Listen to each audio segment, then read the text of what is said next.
Seja bem-vindo à nossa jornada devocional, compartilhando palavras de fé, amor e esperança. Estamos no dia 22 de janeiro. O tema do nosso devocional é o Fundamento Cristo.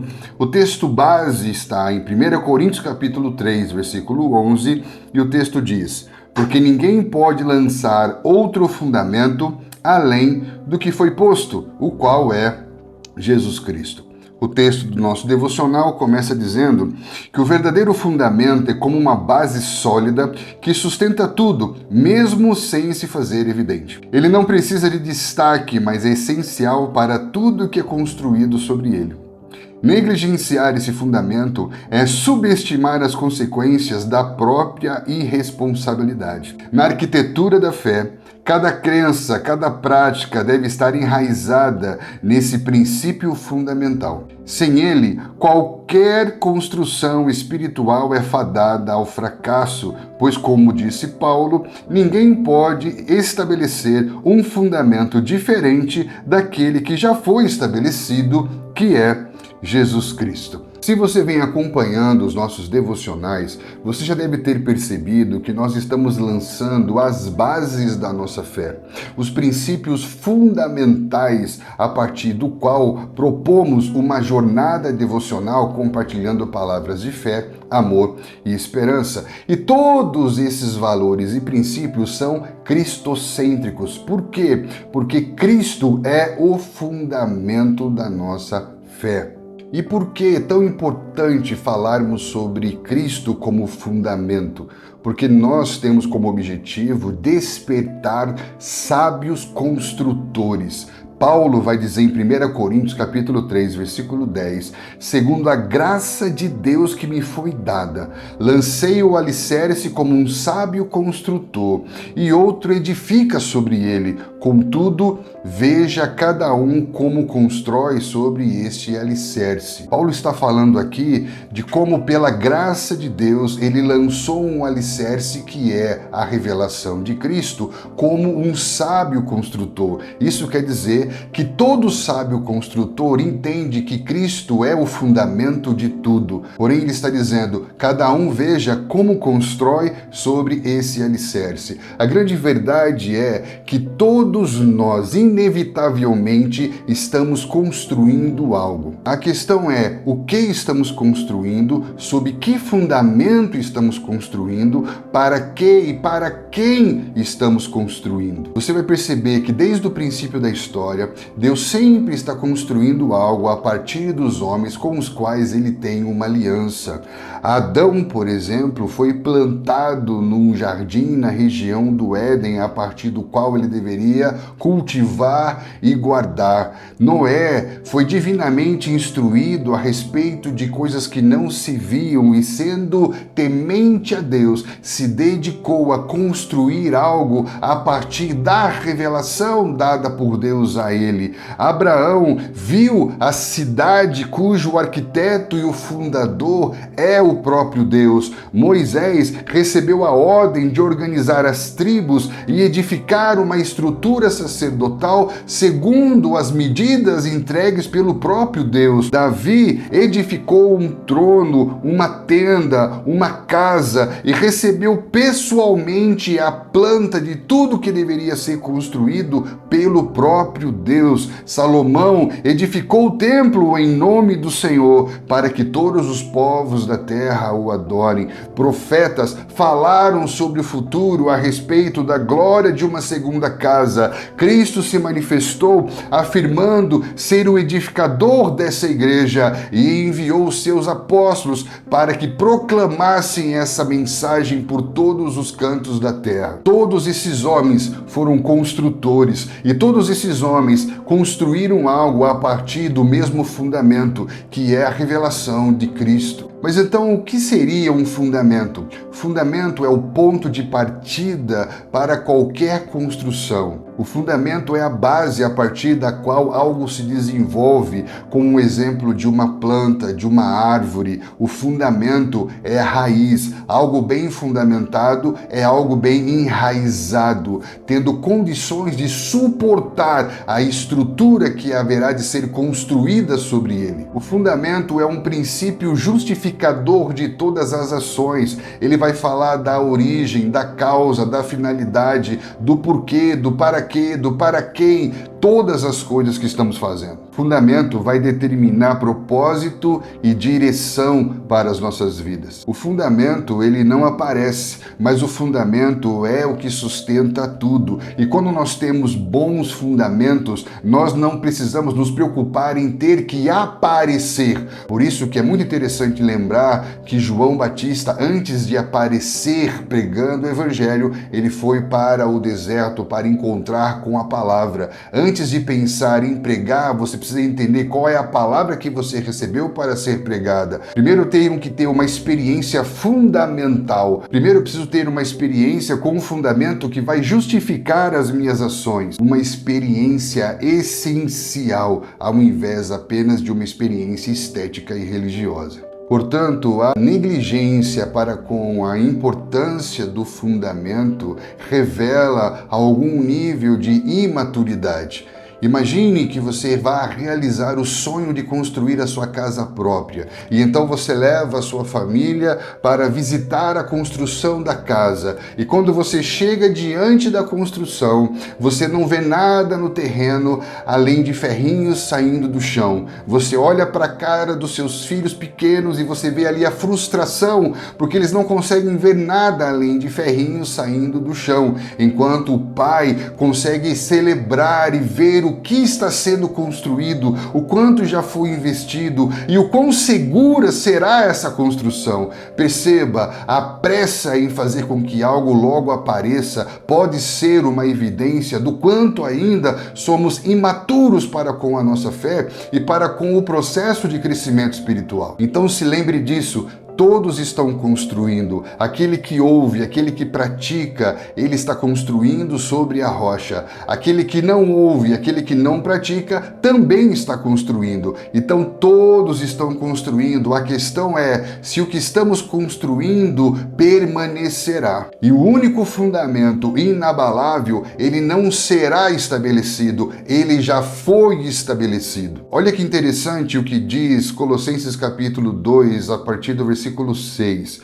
Ora, como recebestes Cristo Jesus, o Senhor, assim andai nele radicados, edificados e confirmados na fé, tal como fostes instruídos, crescendo em ações de graça. Presta atenção, ele está falando de radicados, edificados e confirmados, resultando em crescimento. Então, para que haja um crescimento saudável, é necessário que você entenda esse processo, primeiro, de ser radicado. Ser radicado significa estar enraizado em Cristo Jesus. Isso tem a ver com a experiência de fé salvadora com Cristo. É o primeiro trabalhar de Deus dentro de nós, estabelecendo as raízes de uma nova vida que haverá de ser edificada. Por isso que primeiro somos radicados, enraizados, para que a partir dessas raízes, para que a partir desse fundamento, sejamos então edificados e começamos a visualizar a construção espiritual em andamento sobre esse fundamento Cristo. E uma vez que a nossa vida está sendo edificada em Cristo, sobre essas raízes, sobre esse fundamento Cristo, nós vamos experimentar ser confirmados, tendo uma fé validada. Então, primeiro, somos radicados em Cristo Jesus. Segundo, a partir desse fundamento, vamos sendo edificados. confirmados, nos tornamos construção de Deus e, consequentemente, ao longo do processo, somos confirmados, validados, estabelecidos na fé de maneira crescente e progressiva. Um texto muito importante, também muito conhecido sobre essa arquitetura espiritual que se dá a partir do fundamento Cristo, está em Mateus capítulo 16, a partir do versículo 18, quando Cristo então pergunta aos seus discípulos: quem vocês dizem que eu sou? E então Pedro, por meio de um desvendamento, de uma revelação do próprio Deus, reconhece que Jesus é o Cristo, é o Filho do Deus vivo. Então Jesus se volta para Pedro e diz: bem-aventurado és Simão Barjonas, porque não foi nem carne e nem sangue que te revelou, mas sim o meu Pai que está nos céus. Bem-aventurado é aquele que dá um passo à frente. Simão Barjonas tem a ver com aquele que ouve. Então, bem-aventurado é aquele que ouve. Aquele que está sempre um passo à frente é aquele que ouve, é aquele que percebe, é aquele que identifica o fundamento Cristo. Por isso que a partir dessa palavra de Pedro, Jesus vai dizer que sobre esta rocha edificarei a minha igreja. O que é essa rocha? Ele está se referindo a Pedro ou ele está se referindo à confissão de Pedro? Jesus diz: tu és Pietro, e sobre esta pedra edificarei a minha igreja. Tu és uma pequena pedra, e sobre esta rocha edificarei a minha igreja. Pedro é uma pequena pedra viva que é parte de uma construção estabelecida sobre a grande rocha, que é a revelação do Cristo, o Filho de Deus vivo, porque ele é o fundamento de todas as coisas. Hebreus capítulo 1 vai confirmar isso, que ele é o Filho por meio do quem todas as coisas foram criadas e todas as coisas são sustentadas pelo poder da sua palavra. Lembre-se que todos os discípulos falaram algo sobre Jesus. Todos os discípulos falaram coisas que ouviram sobre Jesus, mas apenas Pedro falou por meio de uma revelação. Então não estamos falando da opinião que as pessoas têm sobre Jesus. Não estamos falando sobre o sentimento que as pessoas têm sobre Jesus. Estamos falando de uma experiência de iluminação, de desvendamento, de revelação, dos olhos se abrirem não só para ver Cristo, mas para ver através de Cristo, porque quando Pedro tem a revelação de quem é o Cristo, os seus olhos se abrem não só para ver Cristo, mas para ver tudo através de Cristo. Por isso, quando os seus olhos se abrem, parece que tudo começa a fazer sentido. Eu listei aqui 7 verdades que se desvendaram diante de Pedro depois que ele teve a revelação de Cristo como fundamento. Primeiro, ele viu uma construção, porque Cristo vai falar sobre a edificação da sua igreja. Segundo, se desvenda as pedras que constituem essa construção. Pedro vai escrever na sua carta posteriormente a respeito das pedras vivas que constituem a casa espiritual. Ele está falando a partir dessa experiência revelacional, porque a partir do momento que ele tem a revelação do Cristo, o Cristo fala sobre a edificação de uma construção e como ele é uma pedra dentro dessa construção. Terceiro, ele tem o entendimento de um construtor, porque Cristo diz: eu edificarei a minha igreja. Logo, a igreja não é de mais ninguém senão do próprio Cristo, que é o construtor, o fundamento e o construtor. Então você pode me perguntar, como que ele é o construtor se ele é o fundamento? É justamente pelo fato dele edificar a sua igreja a partir de si mesmo. Por isso que a quarta verdade que se desvenda diante de Pedro é o fundamento da edificação, que nada mais é do que a revelação do Cristo, o Filho do Deus vivo. Sobre esta revelação edificarei a minha igreja. Além disso, a próxima verdade, a quinta verdade, ele vai falar sobre as forças de resistência espiritual que se levantam contra essa edificação. Ele vai falar das portas do inferno, toda a tentativa de resistência do avanço dessa igreja edificada a partir de Cristo. Porém, Porém, ao mesmo tempo que ele vai falar das resistências infernais com relação ao avanço da igreja, ele vai declarar a sexta verdade, que essa igreja tem autoridade espiritual,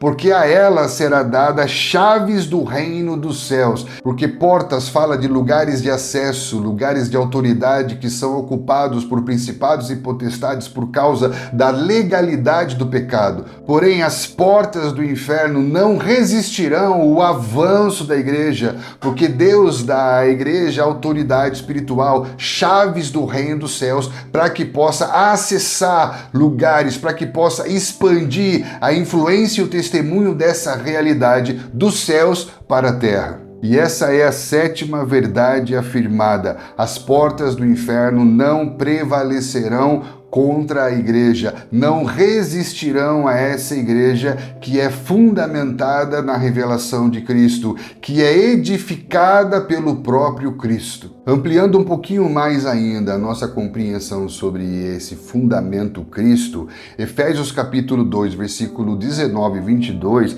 vai dizer: assim, já não sois mais estrangeiros e peregrinos, mas concidadãos dos santos e sois família de Deus, edificados sobre o fundamento dos apóstolos e profetas, sendo ele mesmo Cristo Jesus a pedra angular, no qual todo o edifício bem ajustado cresce para santuário dedicado ao Senhor, no qual também vós juntamente estáis sendo edificados para a habitação de Deus no Espírito. Olha que texto maravilhoso. Ele está dizendo que já não somos mais estrangeiros, peregrinos, estranhos, somos concidadãos, aqueles que têm direito de cidadania, porque são constituídos família de Deus. E essa família de Deus, ela é edificação de Deus. E essa edificação de Deus é feita sobre o fundamento dos apóstolos e profetas.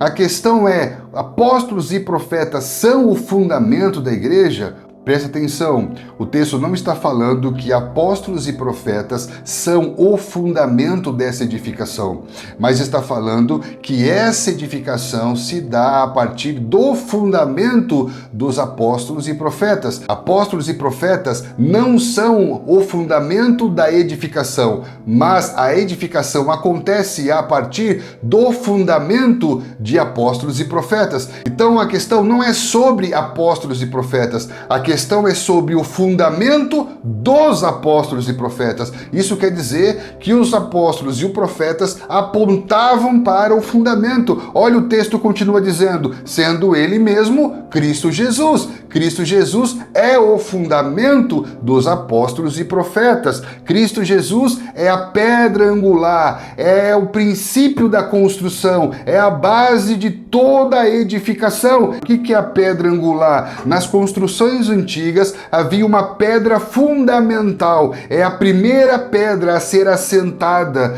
e a partir dessa pedra se começa a construção, conhecida também como uma pedra de esquina, que vai fazer com que haja um alinhamento. Ela servia para alinhar todas as pedras que seriam edificadas. Então Cristo é a pedra angular, a pedra fundamental a partir do qual todas as outras são alinhadas e edificadas, acrescentadas. Então o texto está dizendo que nós somos edificados a partir do fundamento dos apóstolos e profetas, que é a revelação de Cristo Jesus, que é a pedra angular, a pedra principal, a pedra de alinhamento, a partir do qual o edifício é bem ajustado. Ou seja, a partir da revelação de Cristo, tudo é edificado de forma coerente, de forma alinhada, e isso cresce para santuário dedicado ao Senhor. Não é sobre apóstolos e profetas,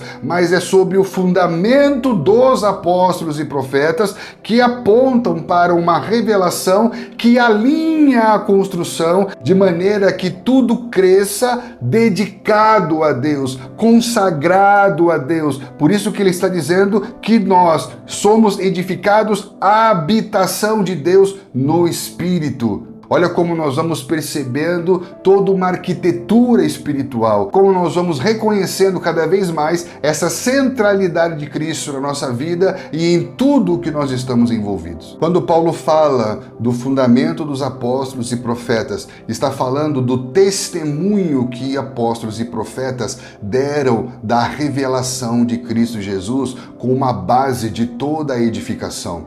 Um exemplo muito interessante é quando no Monte da Transfiguração aparece juntamente com Cristo glorificado diante dos apóstolos Elias e Moisés, representando o testemunho da revelação de Cristo, da lei e dos profetas. Assim também, apóstolos e profetas são aqueles que dão testemunho dessa revelação de Cristo, que é fundamental e a partir da qual tudo se constrói de forma alinhada, coerente e glorificante, consagrada e dedicada a Deus sempre para a glória de Deus. Portanto, a marca de legitimidade do verdadeiro movimento apostólico e profético está no seu nível de comprometimento com a revelação de Cristo como fundamento de todas as coisas. Paulo é radical ao dizer que qualquer um que pregue outro fundamento que seja anátema, que seja maldito. Lutero, conhecido reformador a partir do qual vivemos a nossa fé protestante, ele é categórico ao afirmar sola Christus, ou seja, somente Cristo, indicando que a igreja e cada cristão deveriam ter Cristo como único fundamento da sua fé. Um teólogo importante, popularmente conhecido como J.C. Ryle, ele vai dizer algo interessante. Ele vai dizer: Cristo é o grande arquiteto superintendente, ordenando, orientando, direcionando tudo o que é feito. O que o Sol é para todo o sistema solar, Cristo é para todos os membros da verdadeira igreja. Paulo plantou, Apolo regou, mas Deus é quem deu o crescimento. Ministros podem pregar e escritores podem escrever, mas só o Senhor Jesus é quem pode construir. O homem é frequentemente impaciente e acha que nada está acontecendo.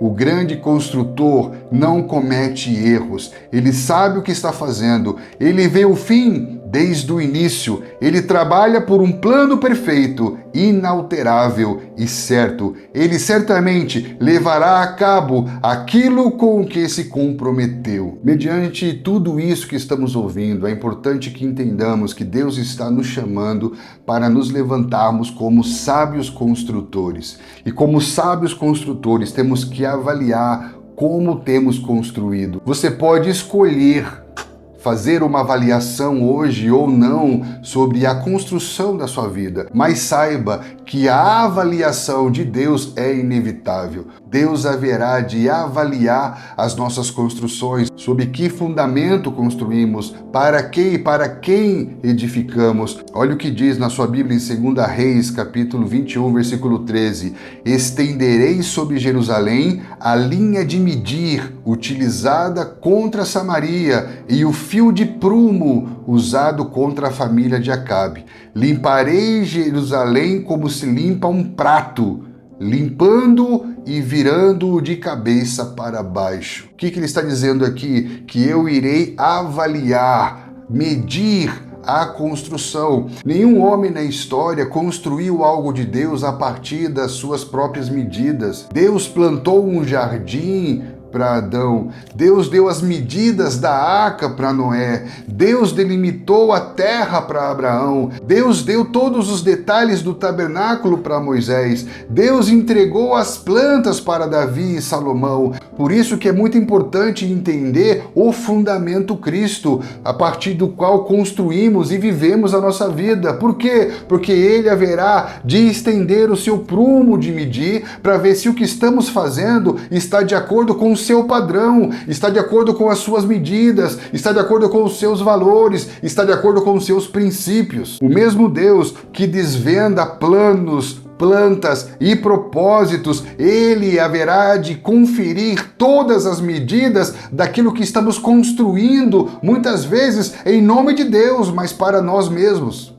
É como se existisse um controle de qualidade no reino de Deus e apenas aquilo que está de acordo com o seu plano, com as suas medidas, com os seus princípios haverá de permanecer. O Eterno tem um prumo em suas mãos e isso fala de justiça. A justiça fala de posição correta e tudo aquilo que está bem posicionado é abençoado. Todas as nossas construções serão colocadas à prova. As tempestades virão sobre todas as construções, os ventos soprarão sobre todas as construções, as ondas do mar baterão contra as construções, porém apenas aquela que é construída sobre o firme fundamento haverá de permanecer. Então nós não podemos culpar Deus pelas coisas que desmoronam na nossa vida, porque se algo desmoronou é porque não foi edificado sobre um firme fundamento, porque tudo que é construído sobre um firme fundamento é inabalável. Por isso que a palavra diz em Hebreus 12 que nos últimos dias o Senhor abalará os céus e a terra com a sua voz, com a sua palavra, e removerá aquilo que é abalável para que permaneça em nós apenas aquilo que é reno inabalável. Então pare de lamentar aquilo que desmoronou e celebre aquilo que permanece, porque apenas o que permanece é o que está construído sobre um verdadeiro fundamento. Lembre-se do que está escrito em Amós capítulo 7, a partir do versículo 7. Deus pergunta para o profeta Amós: o que você está vendo, Amós? Ele responde: um prumo. Então o Senhor diz: veja, estou pondo um prumo no meio de Israel, o meu povo, e não vou poupá-los mais. Da mesma maneira, Apocalipse capítulo 10 e capítulo 11 vai falar da maneira como o templo e os adoradores que ministram no templo são medidos. Para quê? Para que tudo esteja de acordo com os princípios, com as medidas, com toda a verdade, que nada mais é a revelação de Cristo. Então a grande questão para nós hoje é sobre que fundamento estamos construindo as nossas vidas. Tudo que é edificado a partir do fundamento Cristo para a glória de Deus permanece. Porém, se construímos sobre fundamentos humanos, sobre areia que fala da natureza do homem e não da natureza do filho, nós estamos construindo algo que está colocando as nossas famílias em perigo. Será que os nossos filhos estão a salvo? Será que os nossos casamentos estão a salvo? Será que os nossos negócios estão a salvo? Será que o que estamos vivendo está a salvo? A única maneira de tudo estar a salvo é estando em Cristo, tendo Ele como fundamento, como pedra de esquina, como aquele que é o princípio e o fim, o autor e o consumador de tudo. Por isso que Jesus vai dizer para todos que estavam ansiosos e preocupados com as demandas urgentes da vida: buscar em primeiro lugar o reino de Deus e a sua justiça. Preste atenção, buscar em primeiro lugar não significa buscar acima de tudo, porque muitas vezes Deus pode estar tão acima de tudo que não participa de nada do que você faz na sua vida ordinária, cotidiana. Quando Jesus está falando de buscar em primeiro lugar o reino de Deus e a sua justiça, está falando a partir de uma arquitetura espiritual. Em primeiro lugar, é antes de tudo, buscar antes de tudo o fundamento do reino. O fundamento do reino é a revelação de Cristo, o Filho de Deus vivo, e a partir da revelação de Cristo, a pedra angular, tudo fica bem posicionado. Por isso que é buscar o reino e a sua justiça. A palavra justiça significa a posição correta. A partir do momento que eu busco em primeiro lugar, antes de tudo, o reino, o fundamento do reino, a pedra angular que alinha tudo e coloca tudo na posição correta, tudo pode ser acrescentado, tudo vai ser edificado de forma segura. Então, antes de falarmos sobre fé e perseverança, você precisa entender qual é o fundamento a partir do qual você vai perseverar. Para manter-se firme, é necessário algo firme para se manter. Falta de perseverança nem sempre é falta de esforço, mas muitas vezes é falta de fundamento para os nossos pés. Spurgeon, um grande pregador batista, ele ressaltava que qualquer igreja ou pessoa que não esteja firmado em Cristo como Salvador e Senhor não permanecerá. Por isso que Paulo fala sobre a perseverança dos santos, os salvos que permanecem por estarem a salvo no senhorio de Cristo Jesus. Que essas palavras inspirem a sua fé, aqueçam o seu coração, despertem a sua consciência para que você se levante como um sábio construtor para viver a igreja dos últimos dias. Compartilhe essa palavra com as pessoas que você ama e eu espero encontrar com você aqui no nosso próximo devocional. Deus te abençoe.